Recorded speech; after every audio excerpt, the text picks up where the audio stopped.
Hi, kindergarten, first and second grade leaders. We're preparing for January 3rd in our series called Beginning Again. In this series, we are going to start right back at Genesis just for 4 weeks and kind of highlight some of the big stories from the Old Testament to remind us who God is and his character, because it's going to be so important for us to remember that as we continue to push through the end of the New Testament, because God's character has never changed. I want to point out a couple things to you in your leader guide. You will notice it's a little bit condensed. We did that to try to help you as a leader. The front page of your leader guide is for you.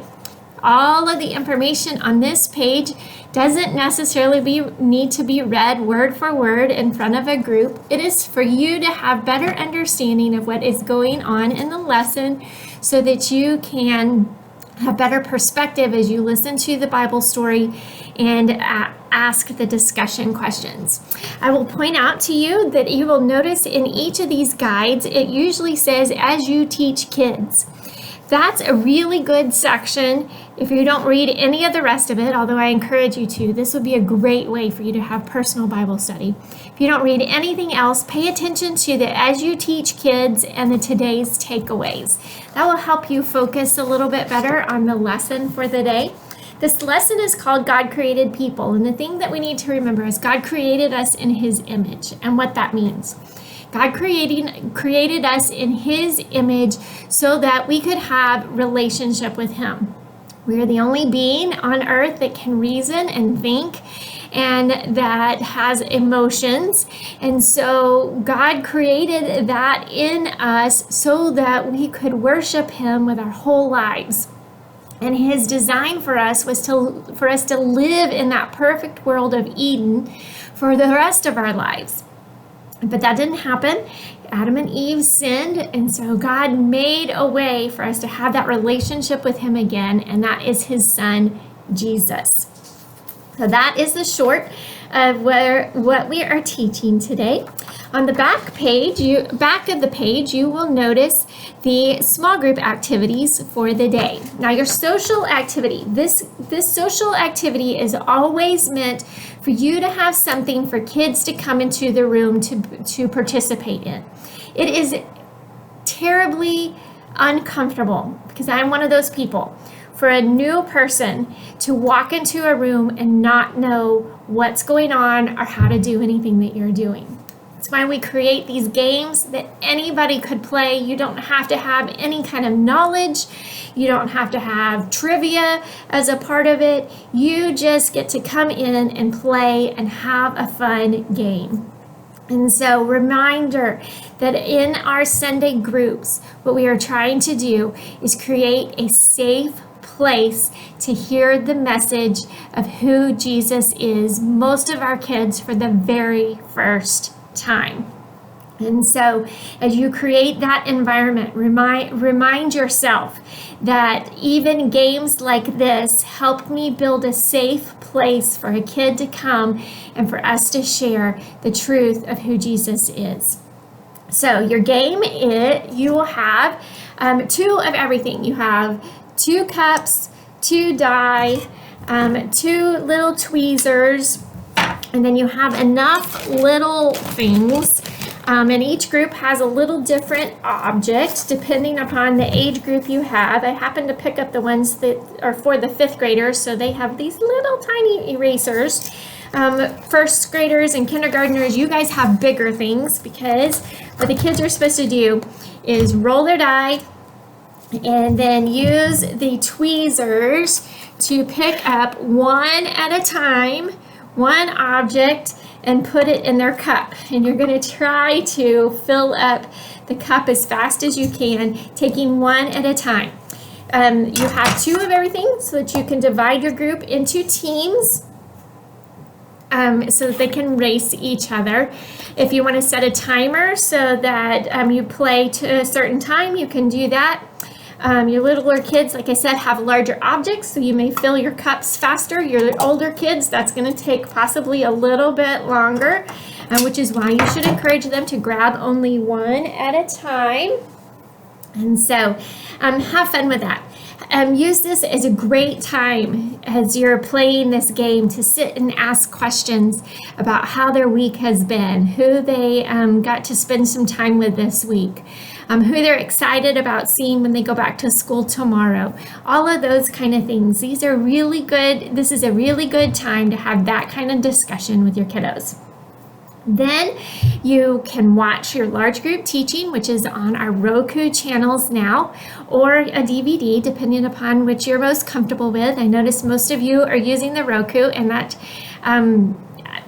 is convenient. And I also want to tell you that if you have Roku at home, you can subscribe to the Parkway channel, and you can do all of this at home. In fact, you can practice at home before you get here if you want to, so that you can see how it's all set up. And so feel free to do that. That is why we make that resource available to you, is so that it prepares you and gives you the opportunity to do it with your kids at home too. Then your small group activity, you are going to do something called God's Masterpieces today. Remember, we talked about how we were created in God's image. We want these activities to be something that help us apply what we're learning to our everyday life. And so this was just a fun little craft activity. You have some paper, some stamp pads, and wet wipes so that you can clean off the stamp pad from each kid's fingers as they finish using up the stamp pad. You're going to have each kid trace their hand on the paper. Your little ones may need you to help trace their hand. And then you can use the stamp pads, and they can put their fingerprint on the edge, not on the handprint, on the edge of the paper, because you're going to compare them. Compare the hand to the fingerprint. And hopefully, as you make your fingerprint, you're going to be able to see some of the lines and different things that make you unique in your fingerprint. Not any of us have the exact same fingerprint. God created us all so uniquely, and yet in His image. So amazing to know that God used all that He had to create us so that we could worship Him with all that we have and to tell others about Him. Then your key passage activity is Colossians 1:16 and 17. All things have been created through Him and for Him. He is before all things, and in Him all things hold together. What you're going to do is use this as a way to help kids see that all of the Bible points us to Jesus. We talked about Genesis. Show them where Colossians is in the Bible. That means that between Genesis and Colossians, that much time has passed. A whole lot of time has passed. Paul wrote Colossians. God's messenger wrote Genesis. I don't actually know which one. I'm sorry. But we can look that up together for the next time. And there was a lot of time that passed, but in all of that time, God used His Word, His Bible, to help point us to Jesus. And then the other thing that you can do is emphasize different words in this passage so that we understand what it means. Many of our kids do not come in with an understanding of the Bible, or that it's a true story, not necessarily just a story. It is true life. God meant for it as an instruction book for us, and also as a way to describe who He is for all of us. And so use this as a time to help emphasize to kids that we use the Bible as a way to understand who God is. And that each one of us needs that tool to be able to understand God in a better way. Then you have your discussion questions. I encourage you, after you've done your small group activity, that's a great time to do your discussion questions. Or as the kids are doing their crafty kind of activity, that's a good time to put in one discussion question at a time. Now, the discussion questions are for discussion, not just to get a right answer or to quiz kids or do you know this or whatever. Let's create an environment that is safe so that kids can begin to ask big questions. In your small group, that will be the time that you will treasure the most, because you will get to hear how kids are processing information and then how they're going home and talking about it as well. That you should pray with your kids. You also have coloring pages if you'd like to use those.